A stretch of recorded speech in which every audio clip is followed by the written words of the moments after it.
Welcome back, and thank you for joining us on the Mudise Network. Integrity is a virtue often extolled but rarely demonstrated amongst the powerful and influential. And this is something that got Dr. Reuel Khoza into trouble with the predominantly black business and political leaders in 2012 when he warned that the government was leading South Africa the wrong way. The experienced business leader has written several books, including Attuned Leadership, and is a great believer that Ubuntu values and visionary leadership can improve the lot of Africans and their economies. He joins me on the program. And Dr. Khoza, a pleasure to have you with us on the show. Thank you very much, Tim, for inviting me, and thanks to the audience. All right, you've always enjoyed profile, but I don't think you were as profiled as what happened in 2012 when you wrote as the chair of Nedbank then, and I'm quoting, you said, "Our political leadership's moral quotient is degenerating, and we're fast losing the checks and balances that are necessary to prevent a recurrence of the past." You said, "We have a duty to build and develop this nation and to call to book the putative leaders who, due to sheer incapacity, cannot deal with the complexity of 21st century governance and leadership, and they cannot lead." That was a strong statement and unusual for somebody who was a chairperson of a leading organization, institution such as Nedbank.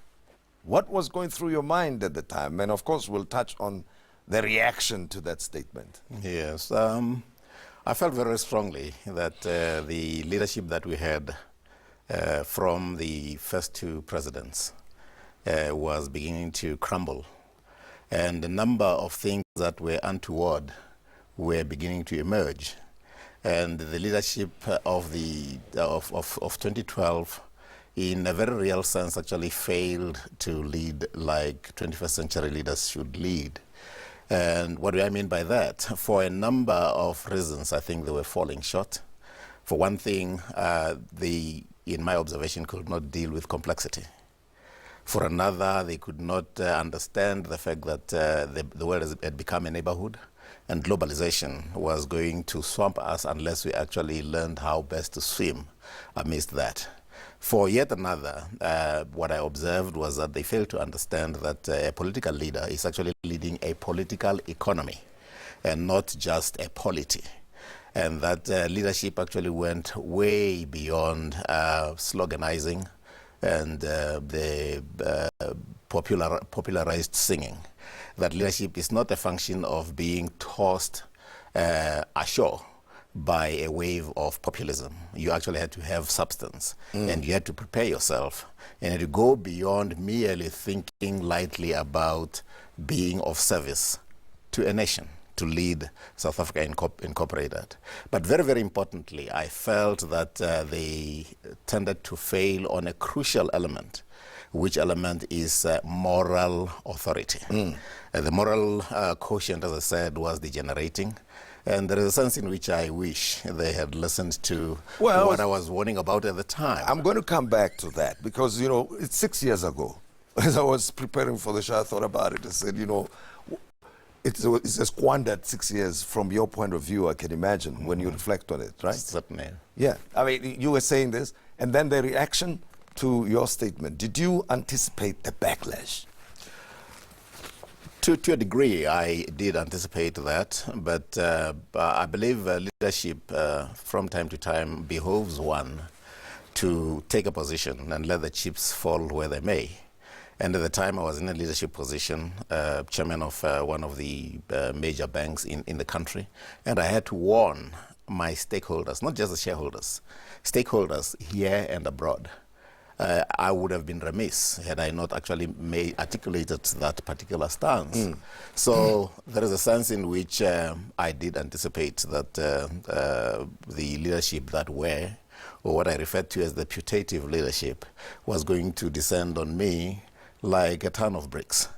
There is a sense in which at the time I was already above 60.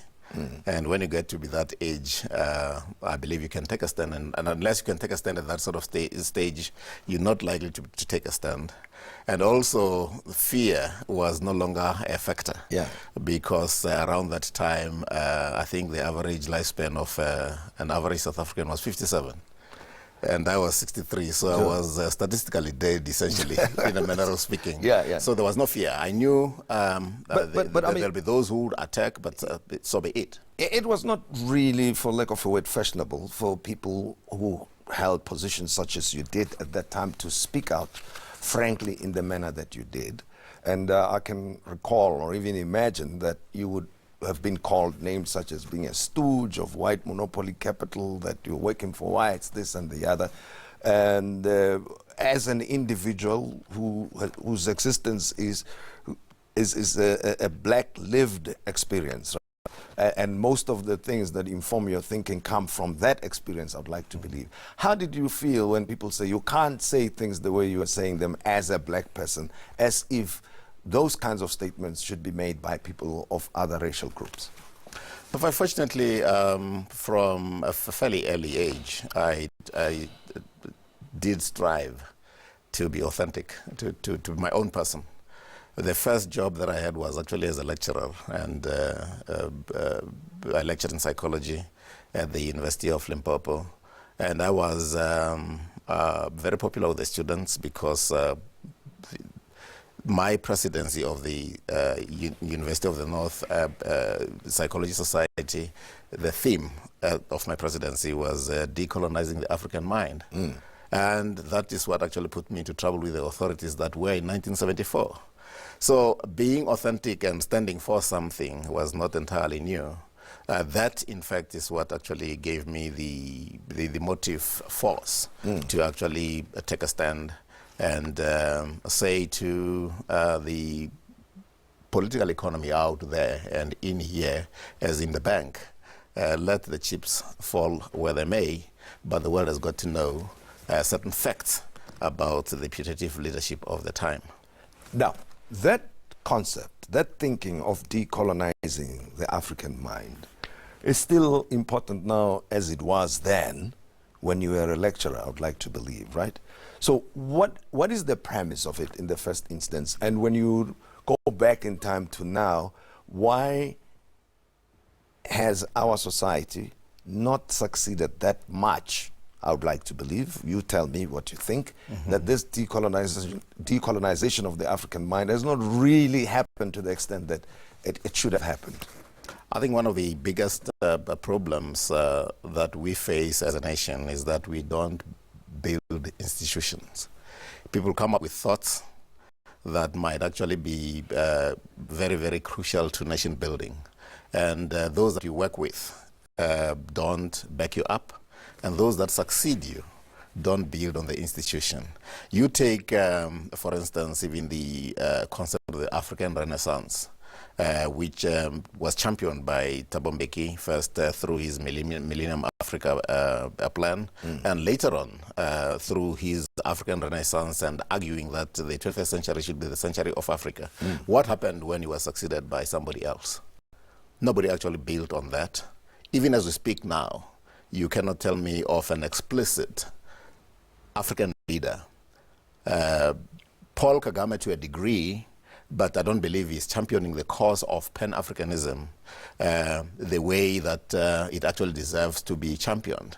So I think the fault that we have is that we fail to build institutions, we fail to support one another when it is crucial so to do. Well, we may have been naive in South Africa, right? And you've been an active member of our society for a long, long time, and an outspoken person at that. Firstly, let me ask you, how does a decolonized African mind work like, number one? Number two, when we reached 1994, we believed that that was the ultimate goal, and then we're going to be in charge of our destiny and sort things out.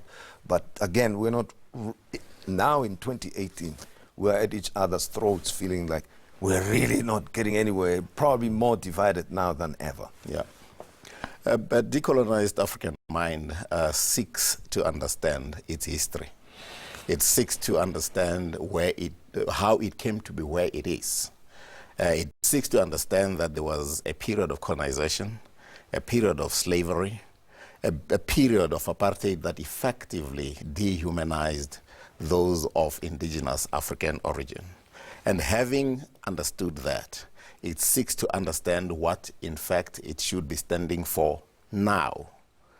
What we have argued in some of my writings and the writings of many other African thinkers as Afrocentricity.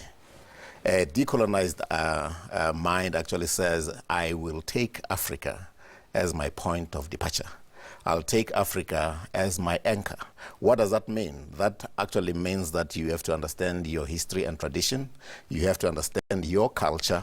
You have to understand where you stand in relation to the rest of the world. That's being Afrocentric. More often than not, particularly the slightly more educated amongst us tend to be very Eurocentric. Even most of the books that we read will tend to be written by Europeans. In fact, that's not bad enough, written by Americans who take America as the entire world. And they tend to see us as appendages. Whereas when we are given an opportunity to study with them, we find that they are actually as human and normal as we are. In some instances, actually, we trounce them in terms of performance. But even where that actually happens, we still go through life as apologists, apologizing for our existence. I believe we need to actually purge ourselves of that self-content. Take a stand that actually says, I'm not going to be Sinocentric, listen to the Chinese, or listen, as it were, to the West that has been dominating me all of these years. And we have to actually begin to write our own books, as opposed to mimic the writings of other people as though we are not capable of thinking. We have to take time to think and reflect and crystallize issues. That's what being Afrocentric would effectively mean. That's what being decolonized means, right? And the second part of my question, I would like to pick up on it in a moment, because in practical terms, people want to see